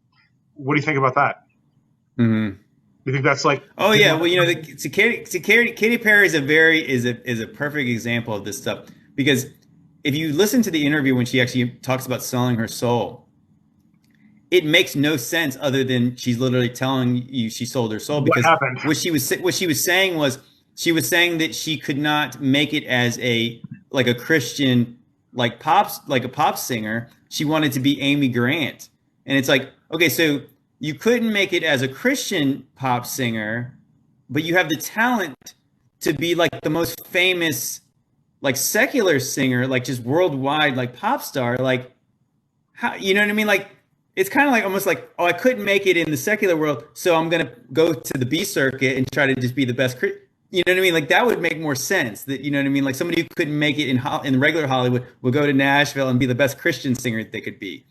It doesn't Yeah. work the other way unless what she said was absolutely true. Right. And then you see the stuff she's doing where like the weird Egyptian stuff that where it's just like aliens, ancient Egypt, and just Illuminati stuff. She's doing completely satanic. What her first hit, going from trying to be a Christian thing, is "I Kissed a Girl," which sounds very innocent now compared to what it was, but it's obviously that was the message is, doing that kind of stuff.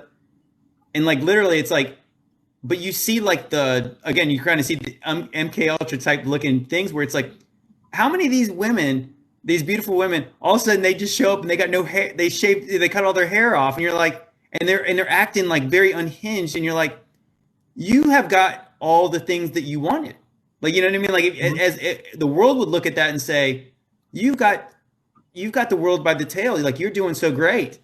Why are they such a mess if not what she's saying, like lamenting, so I sold my soul, and it's like she's not believe her. Yeah. Yeah. And I mean, I think a lesson that like I pull from that is that you should never envy anyone because you never know what's going on. Like, and that might Mm-hmm. be a good example. Like, oh, well, she's so popular and rich, but like, you don't know what's actually going on. I remember when I was a little kid, I thought, um, like one of the Supermen, I forgot his name, like the Superman actors became paralyzed. And I remember thinking like, wow, Oh, Christopher Reeve. Reeve. Yeah, Yeah, yeah. Christopher And I Reeve. remember thinking, wow, he was like the icon. Boys across the country wish they were Superman, Christopher Reeve. Yeah. He was popular, money, everybody loved him. But then he was, like paralyzed it's like, well, I guess maybe I don't have Yeah. it so bad after all. It really helps you like appreciate your own situation. Like all that energy is better spent. Well, let me Mm. see what I can do for the world in my own life instead of trying to envy like what other people have. Just kind of a random thought related to what you were talking about. Yeah. No, it's a good point. It's a good point because what you can kind of see, like even if you don't even take into like the other stuff we're talking about, whereas like that, like when you spend your life trying to climb the mountain, and then a lot of people do it in their early 20s, mid 20s, like when they're pretty young, and then they get there, and it's like what you see from a lot of them, just almost like the complete like not even getting into like any kind of the weird stuff that happens behind the scenes. It's not what they expected. I mean, at the very least, it's not what they expected because is this all that there is? And of course, like I said, that's the whole point of like what Jesus is talking about. What does it profit a man to gain the whole world and loses and forfeit his soul? Right. Because it's Exactly. like that's what they could say. They whether it was just the money, maybe it wasn't anything as like completely wicked as like I probably think it was. Like they sold themselves out in some way of like they weren't true to what they were actually hoping to do, and so they got all the success that they wanted, but obviously this like the whatever the stuff that's inside them now, it's like it's so toxic, and they can't undo it. Yeah, I mean, it's interesting. Like, just when you were saying that, I was thinking, like, I just had this image of, like, God is up there and you're born. It's like, okay, you only have one job. I'm going to give you a soul. It's like a piece of me. You only have one job, and that's to take care of that thing. Doesn't matter what else is going on. Safeguard your soul. Your only job is to take care of this thing that I'm giving you. And then you go down, and it's like, literally, there's nothing that's even close in value as that little piece of thing that God gave you. And so, like, anything else just completely pales in comparison. There's everything combined does not add up to any person's that little piece of God that they were given. That just came into my mind when you absolutely. No, that always comes back, and I probably bring this up like almost every live at some point, because I always think about like Jacob and Esau. So Jacob wanted the promise from God, and Esau wanted the bowl of soup. And so to me, that's always like, God's promise is the spirit. God's promise is like the thing that's going to last, is the thing that's going to be forever. And then the bowl of soup is this world. It's the flesh. And it's like, you're hungry now, right? Give me the soup. Just give me the soup. You eat the soup. Wasn't that great? I'm going to be hungry again. That will never satisfy like the real thing can. Right. And that's really what it comes down to, is like that, the place that I think I had to get to in my life one day was like, I wanted to be able to sleep at night. Like, I don't want all the things, because I want to be able to have peace, and having peace would be meaning that no matter what happens, I know that I've got something that's better than all this. And like, they get the opposite when it's like, they've had the best things that this world has to offer. And it's not that great. Yeah, it's not that great. It does not satisfy. Yeah, you're absolutely right. I mean, that's it. Like, our brains are almost like not equipped to understand that magnitude of value that we have and how much bigger it is than the entire world. Yeah, it's true. And it's like especially when you see, like, to take it back to the stuff we were talking about, it's like, these are the people you're like, you know what I mean? These are the people you're with when you're like doing, like when you're climbing the mountaintop in this earth, where it's like, you can't trust them. You know what I mean? Like, the way they trust each other is by like getting dirt on each other. You know what I mean? So you don't have any friends if those are your friends. Like, you can't trust anyone. The only way they can trust you is to make you as dirty as them. It's like, it really is like the worst thing, the worst thing you could be is like, because now, like, that's what they talk about. These people get all this money, and then they have all these hangers on, right? So the people that probably are not involved in it just want your stuff. And then the people who are in it with you are trying to actually make you as dirty as them, so that they can actually trust you. And then every now and then they can have a good time. But like, overall, it's like, these people are sleeping with one eye open, because for one, they can't sleep probably. And that's why they have these drug problems later, is because the stuff that they've done, the things that they compromise themselves. Yeah. They end up like alcoholics. They end up with like, drug addiction, and just, it's like I said, it's horrible. And it's the same, like, to me, it's like, I want to be able to sleep at night knowing I did what I could, I helped somebody when I could. And I was, like, you walked in faith and you did the things, but it's like, because you can have the best day ever, and it's like, you get back to your room, you're going to feel really lonely. You're going to feel lonely, because like, and then you're probably going to not even enjoy the things, because all the things that you have are like, that like, you're putting on this image. You have to put on this image when you go in public. You got to be, you're the product. You can't ever be yourself. It's just like, that's got to be very sad and lonely.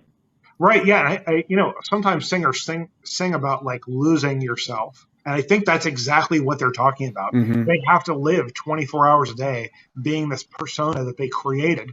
And their brain gets better at becoming their persona than at becoming their self. It's like, and then they like forget how to be themselves, and they've lost themselves, and that they're just the new person. They are the puppet. And that's like who they are at all times. Yeah. Yeah. It's interesting. It's interesting. It's interesting you say that the word you use, the puppet, because like, so that goes back. I don't know if you saw that Gravity Falls one that I posted, when the the Illuminati, like the Illuminati, the Bill Cipher, the Illuminati. You know what I'm talking about with the Gravity Falls? I spam watched them all, so they all kind of mix together in my head. So please tell me. But yes, I'm sure I did see it. Okay, so in Gravity Falls, like they Oh, actually the have the cartoon. Illuminati pyramids like a character. Are you talking about Unfortunately, the he's like cartoon? yeah, and he's like completely demonic, and so at one point he's like he's trying to make a deal with this kid, and he's saying, "I just want one of your puppets," and he's like kind of glances over the room, and and he's like saying like, "Oh, all he just wants is a puppet," and he's basically like, and he was like, and so then he kind of like pulls his like the soul of him out, like the ghost of him, and he takes his body, and he's like, "I'm gonna be," it's like, "You're gonna be my puppet," and it's like, and that's kind of what, and I wonder if like some of the stuff what I've seen, especially with these pop stars, it's like, is some of this MK Ultra stuff more than just like a psychiatric issue, or like, because I believe it is when you have these people that are like they have split personalities, but like Sasha Fierce, Slim Shady, you have all these like these, they all have these alter egos. Like I can't even think of some of the other ones, but like when they get on stage with somebody different, and to me, like it's almost like the ones who survive, not like Britney Spears, who like obviously has just gone mad. Like it's like at some point they have to kind of embrace it, right? It's like it to me, it's like it is like the demon. They have to like give access to that demon that they've changed. And so how do they usually get these split personalities? Like through MK Ultra, where it's like it's trauma, right? It's Yeah, like it's trauma. literally like Yeah. they're tortured they're tortured into getting this split in themselves, when it's like, if you believe in a spirit world, if you believe in a spiritual world, that sounds like how you get a demon, is like you get like they mess with you so bad where you just accept that spirit of Yes. fear, that all that kind of stuff, and like Yeah. I want to talk about that from a psychological perspective for a second, because that's something I think about a lot, and I just got another interesting thought about that. So, okay, so everyone has a conscious and an unconscious mind. Your conscious mind is basically responsible for your logic and decision making. Your unconscious is responsible for motivation, emotional things. So, your conscious mind acts as a filter to your unconscious. That means that if I tell you something, you're going to think about it. And then, if you want it to, you'll allow it into your brain. Now, there's lots of different factors on whether you're going to do that or not, but essentially the job of hypnotherapy is to help someone who trusts you to relax their conscious mind so that you can put suggestions in there. An example would be like if they were afraid of public speaking, you could give them suggestions that, like, let's just say that you genuinely think, I know this is not true about you, but let's just say that you genuinely think that public speaking is scary, that people will judge you, etc. Now, I could tell you, well, you can just go up there and give your speech and people will like it and you'll be fine. But the problem is your conscious mind will stop that from getting in, even though you might believe it's true and also that it's useful for you. So it's good. It's a good suggestion. The purpose of hypnotherapy is to relax the conscious mind so that those suggestions can get in more easily. So you're in this very relaxed state where you relax your mind in the company of someone you trust. And then they could say, hey, you know what? You're going to do a great job with that speech. You know what? They're going to love you. You're going to focus on your topic and you're going to remember everything. And then you wake up and then those are in there. That is like the good use of hypnosis, which is used all the time. Now, okay, so imagine if instead of calmly relaxing that conscious mind to sleep, I could just beat on it and exhaust it and abuse it until it's forced down. Now, your conscious mind is very strong, but like brainwashing is basically like fatigue, trauma, and repetition. So it's like they beat on your conscious mind for days. They put you in sensory deprivation, sometimes sensory overload, drugs, whatever it is, and they just beat down your conscious mind because your conscious mind is fueled by energy, your body's energy. So that defense, it's kind of like Star Trek or something where like all power to the shields. That's kind of your conscious mind. And if you can take out the power part of the ship, whatever it is, then the shields will go down. And that's kind of what brainwashing is. You can Well, you know what I was going to say, the one thing I want to follow up is like, it's interesting that when we go back to what you were saying about like how the program went from like enemies to our soldiers. And I couldn't just help but think, like, I live in a town where, well, you live in a town where we have like the SEALs, and like, and anybody who knows one of them and who know they've gone through what do they call it? I can't think of what it's called, but like the SEAL training, and it's like they tortured these guys. I mean, obviously they signed up for it, and obviously we want them to be tough. But if you really think about it, it's like buds. That's right. They break these guys down big time, and it's like, obviously it kind of makes sense when you're thinking about like in a combat situation, you don't want anyone to like question, because like sometimes you could say, like, if you question these things in a split second, lives could be lost, and that's probably true. Well, I'm sure it's true in certain situations, right? But like, but you can imagine, like, in the wrong hands, where they said, "Hey, look how well this works on these soldiers. What if we did it to other people?" You know what I mean? Like, oh wait, look how we broke. You could say, like, "Hey, we broke that guy and got that confession at him. What if we tried it on our guys? Wouldn't they be more pliable?" Oh, they to instruction, and then they could, and then, you know what I mean? And then they could say, "Hey, what if we did this to other people?" You know what I mean? Like, where they could use that. Yeah, I mean, in the wrong person's, like, knowing that kind of knowledge of how to do that to somebody, obviously that's and that kind of power is frightening.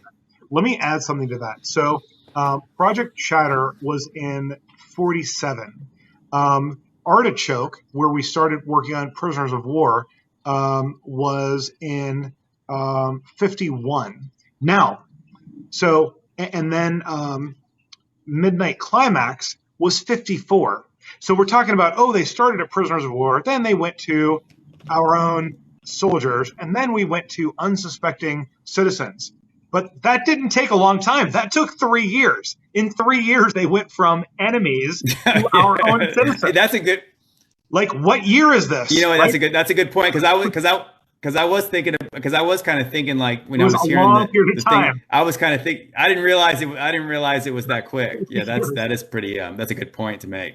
Yeah. So I mean, like, what are they doing now? Who knows? You know, like, they already demonstrated. Wait, you know what? Here's it. Okay, no, go ahead, finish what you were going to say. Sorry. They already demonstrated that back in 1954, they were willing to do stuff against American unknowing civilians. Like, that was a long time ago. It's not like they got better, right? Okay, go ahead. Yeah. Right. Well, I think somebody in the chat asked, "Are they still doing it?" Is the question. I said, they're not calling it that. They're not calling it that, and I think that some of the hints I've gotten from Chris over here, that the things that they were working on with, like, the undetectable things and, like, the slowly, that is the more fright, or doing the aerosol things, like, how could that be affected people? Those are the things that, like, the application of it, when you consider who would be so you go through the list again. So who did they use it on, Chris? Like, you can go through that little list again. So they started with Prisoners of War, and we're like, okay, Prisoners of War, they're the bad guys. They were trying to shoot us. But then they went to our own soldiers. It's like, well, maybe they signed up for it, but we did lie to them, so that's kind of bad. And then they went to, like, prostitutes and pimps. So it's like, but they were unsuspecting American civilians. And that's the last thing they reported. But that was just from 51 to 54. Yeah. So what would be the next level of people? It would be like the rest of us. Obviously, that would be like, like the people who are not criminals. Like, where that. So I guess that would be like. And if you get, like, obviously the scary part is, like, if it was used on a mass scale, like through, like you're saying, water, aerosol. I mean, that is true. That is truly frightening. Oh, one thing I want to get, and we probably need to wrap it up here because we've been going for a long. This is awesome, by the way. I hope you guys enjoying this, because I definitely am. Me too. Is like the idea, and there's always been, like, this is something they would never admit to, is when you have some of these serial killers and they have very close connections to these programs of, like, what is it, like, didn't like David Berkowitz, like, is he like Son of Sam? He had connections with, like, he's like pictures with, like, a really high up government officials, and, like, how did this guy, this mailman or whatever he was, get pictures with these people? Like, he was somebody. And then I think even say like Charles Manson had like connections with somebody who was into the MK Ultra stuff. And when you consider like what you were talking about earlier about the things they would have these people do, like were these science experiments gone wrong, or some of them maybe they went right. They went right. You know what I mean? Like maybe these people weren't, maybe it didn't go, because you could see like if they were trying it on other people and it's like, oh yeah, one went nuts. Like, but obviously you could see the way these CIA guys were like, that's kind of, I guess it's it's collateral damage, or maybe that was the point of it all. Yeah. And just think, I don't know how relevant this is, but just think, all the serial killers that we know are literally the worst serial killers. Right. And they're the ones who are caught. Who are caught. All the best serial killers are still out there. Yeah, I know, right? You're right. Exactly. Well, it's kind of funny. It's almost like that idea of like you have like John Gotti, right? Mm-hmm. He's like the mob boss everyone knows. Well, you don't want, like, if you're in the mob, you don't want to be the mob boss everyone knows. That's you right. want to be like the guy that they don't. And I think, obviously to me, that's like that shows you like the real power in this world, like the real people who have all the money and the power. You don't know their names. That's right. That's right. You know what I mean? We don't, like, because they're not advertising who they are. Yeah, and John Wayne Gacy, that's another one. Yeah. As far as I know, every single country or every single company, at least in America, and I want to say in the world, they're required to say who their stockholders are. I know that's true in America. There's only one company in the world, I believe, that they're not required to. They're a secret, and it's Vanguard. Isn't that funny? They have. Oh really? As of a couple of years ago, they controlled $10 trillion. Now they've lost a lot of money. They're down to $8.5 trillion. Vanguard is the only company. We maybe start a GoFundMe for. Yeah. They're the only company. Isn't it like what about the Fed? We don't know who's running the Fed either, do we? Well, I don't know if we know their names or not. We know the positions. Like there's the 12 regional Fed managers, and then there's like the eight board of the whole Fed or whatever. I don't know if we know who they actually are.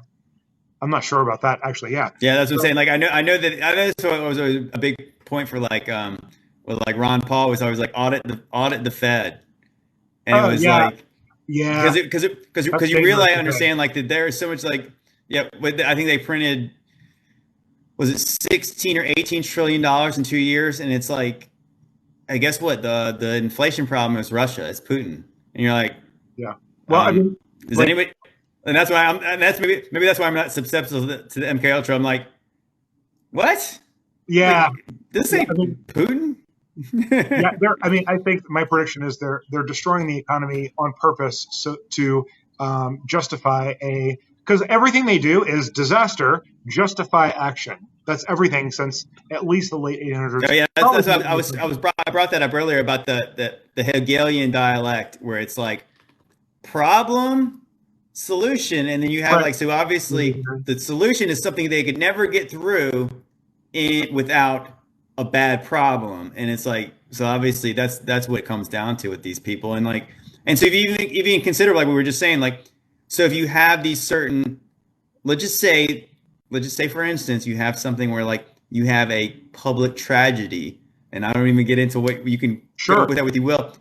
You now you have an actionable talking point for a politician to push through legislation you could never get through. So if you have bad people out there doing bad things, now your solution is to take away rights from people who follow the laws, when all the things that those people did were against the law, right? They were breaking the law anyways. So introducing more legislation won't stop maniacs from doing bad things.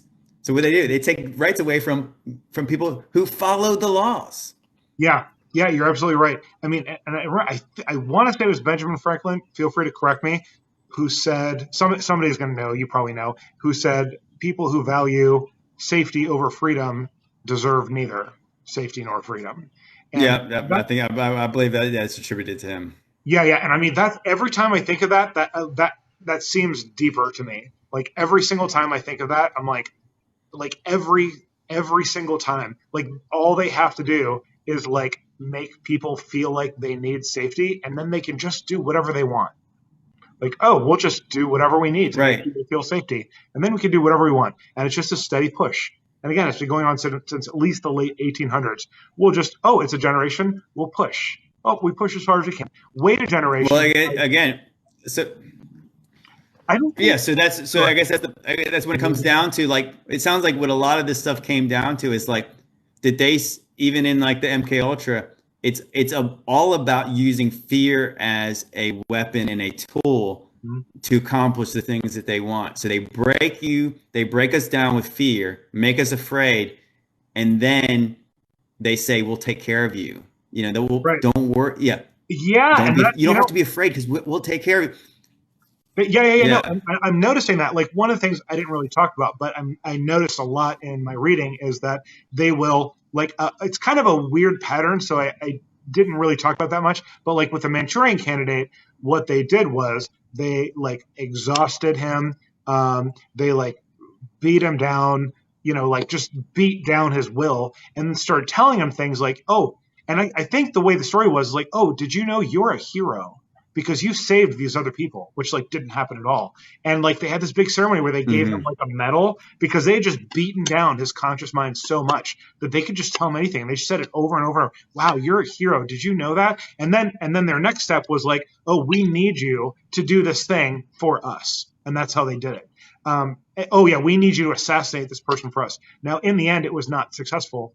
Um, now, who knows? Maybe it was successful and they just wanted us to think it wasn't. I don't know. But the bottom line is they like beat you down and then they're like, oh, we're here to help you, which is just what you said. And we could certainly find lots of parallels like that today. We'll just beat you down with repetition. Repetition is so easy nowadays. You can deliver repetition like, like hundreds or thousands of times a day in a way that we never could in history ever before. So it's like, you need safety. All this dangerous stuff is happening and then just beat down with repetition whatever message they want you to have. And then it's like, don't worry, we will stand up for Yeah. you. We'll stand up for you. Like we get a lot of messages from certain people. I'm avoiding saying names or whatever, but the person will be like, "Oh, don't worry, I will still help you," even though that person's been the one beating you down the entire time. Oh, don't worry, I will help you. I'm here for you, Right. right? And then like a certain percentage of Yeah. people, hopefully enough, will fall for it and have this need of safety. And they're going to be the more scared people. Like the more scared people, I think, are more susceptible to brainwashing because when you beat them down, they're just desperate for you to say, "Oh no, it's okay. I'm here to help you," right? And then they'll You know accept what you what? say. Yeah. Yeah. No, that's right. You know, and of course, like I said, it was funny because at one point I did a video about like Elon Musk because everyone was so in love with Elon Musk when he was buying Twitter, and now he's probably not going to do it now. It's so funny, but I was saying like, so you had like the two people. What you had, remember, we have the two people. You have what you have Bill Gates, and then you got Elon Musk. So it's like you have good cop, bad cop. You know what I mean? Where it's like they're getting you to the same. Their goal is the same. That's everyone. You remember these people who are in these clubs. The goal is the same. And I said, and obviously we've seen that conditioned in our brains to watch cop shows where it's like the one cop's beat, like he's Oh, yelling at you. He's treating you horribly.